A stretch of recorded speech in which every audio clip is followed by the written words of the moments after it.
basically cocaine, heroin, drugs are effectively borrowing all of your tomorrow joy and compressing it into this moment. And then that leads to depression and bad things down the road. It will be interesting to see if the logic of the more I spend, the more I save during this discount period damages sales going forward. If it's basically just borrowing from tomorrow and compressing, I don't know based on everything that I've seen that it was that people were waiting for Black Friday to unleash a torrent of buys. Hey everybody, Roland Frazier here with Business Lunch and Ryan Dice. How you doing today, Ryan? I'm doing exceptionally well. How about you?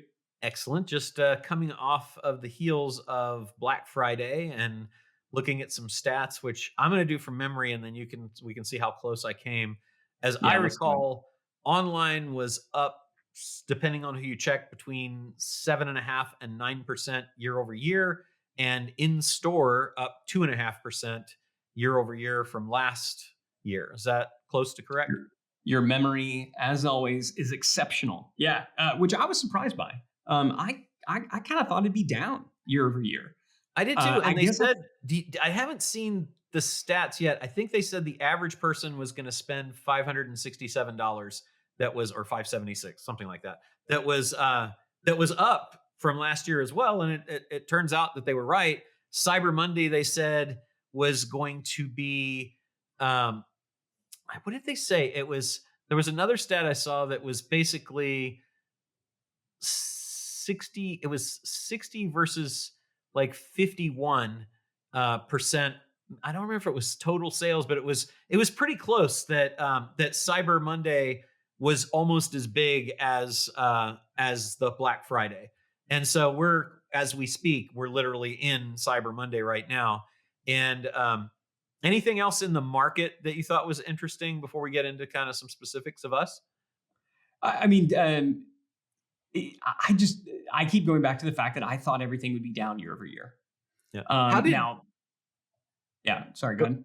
how did the companies, a couple of the companies in the portfolio that we've been tracking, how did they do? Were they up or down from last year? Did you tell? Up, yeah, Yeah. up, pretty much across the board, up year over year. Now, a lot of that was execution. We had at two of our portfolio companies last year just laid a freaking egg, on Black Friday. One of them tried to do a bunch of new stuff, even though it had always worked.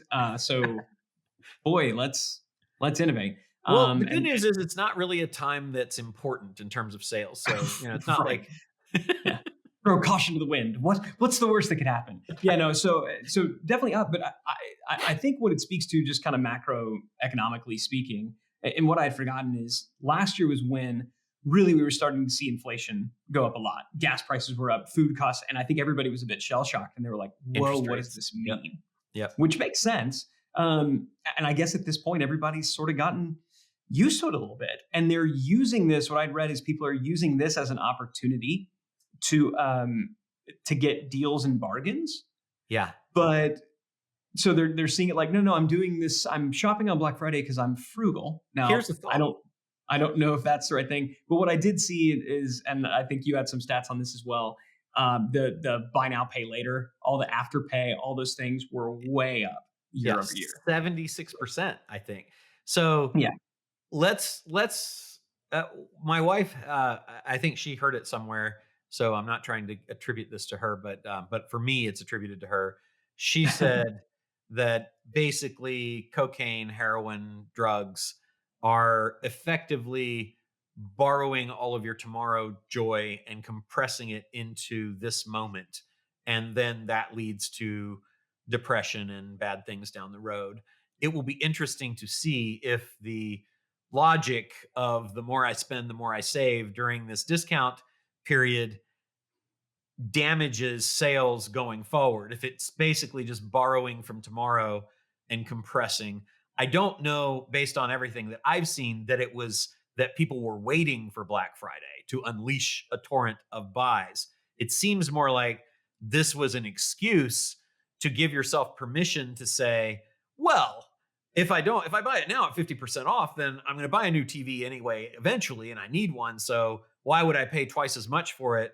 I'm going to buy it right now. And let's use buy now, pay later to do it because my credit cards are already maxed out. Right. So and if I pay the buy now, pay later over this many months, it's no interest and no cost, so I'll figure out how to make that happen. That's tomorrow's problem. I think that might be what we saw. What do you think? It'll be interesting to see. I think you'll get a little bit of a canary in the coal mine come actual like holiday Christmas buying season, Yeah. right? If that's down year over year, then what that suggests is, yeah, everybody did just pull forward.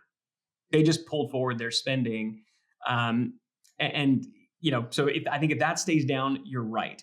If that is up as well, then what this means is We we need are new gonna need. metrics. We need a new economic outlook.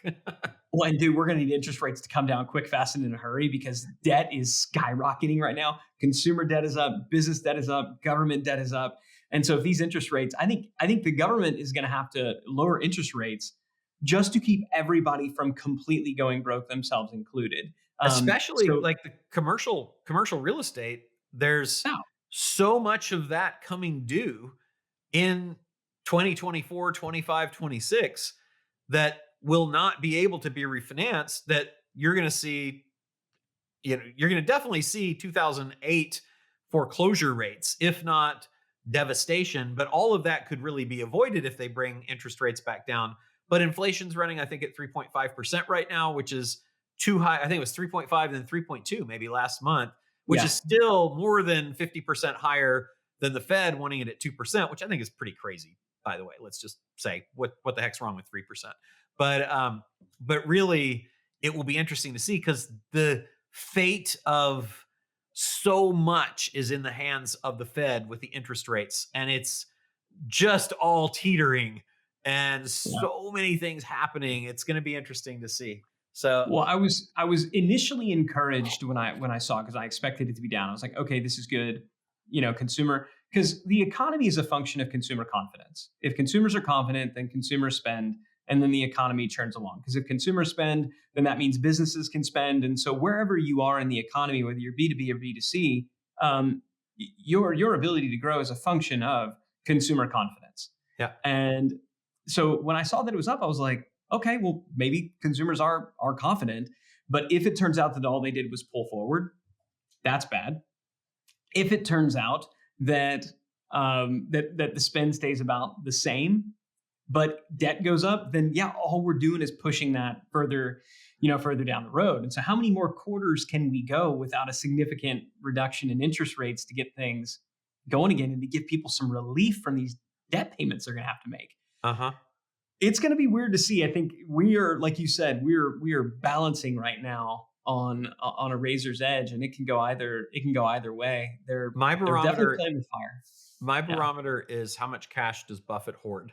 And right now, they're sitting on more cash than they've ever sat on in their lives because they are Yeah. absolutely opportunistic investors. And their whole philosophy beyond buy and hold forever is buy when everybody else is selling. It's indicative of their thinking that everybody's going to be selling soon for them to hold that much cash. And that's true, I think, around most of those investment funds that are value investee, smart kind of people. So it'll be interesting. I believe that there's going to be a flood of amazing deals and um, across the board because of that. And then also because of, we talked about this earlier, and then I want to get back to Black Friday, but we talked about this earlier, you and I, with all of the uh, all of the well, not all of, but a lot of the funding for startups has dried up, and a lot of them are in 12 to 18-month runway cycles that are about to mature, and they're going to Yep. be going back to the well in 2024, and there's not a lot of Well money there. dry. Yeah, But the one well thing is that's really dry. interesting I saw today is that Blackstone and a tremendous amount of capital is going into debt funds, including debt funds for credit for small business. So I think that the investment banking world is saying that credit has been that the equity capital's dried up. Let's go into debt, and it'll be interesting to see how all of that balances out because they're also looking like, where do we put our money now? And you're going to have Yeah. all these companies that are potentially going out of business because they can't get their next round of funding.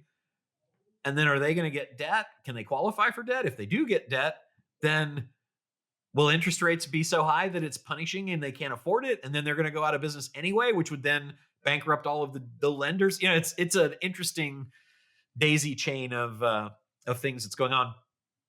But let's go back to Black Friday. Yeah. That is a fun because we could linger there a lot longer. Ultimately, one last thing that may be the thing that saves it Yeah. is the fact that there is still just so much money sitting there, and they just aren't allowed to just put it in treasuries. Yeah. They're going to have to deploy it.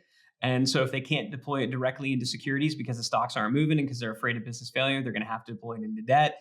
That would suggest if they're deploying it into debt, that's going to bring down the rates, which is going to bring it down to the banks, which anyway,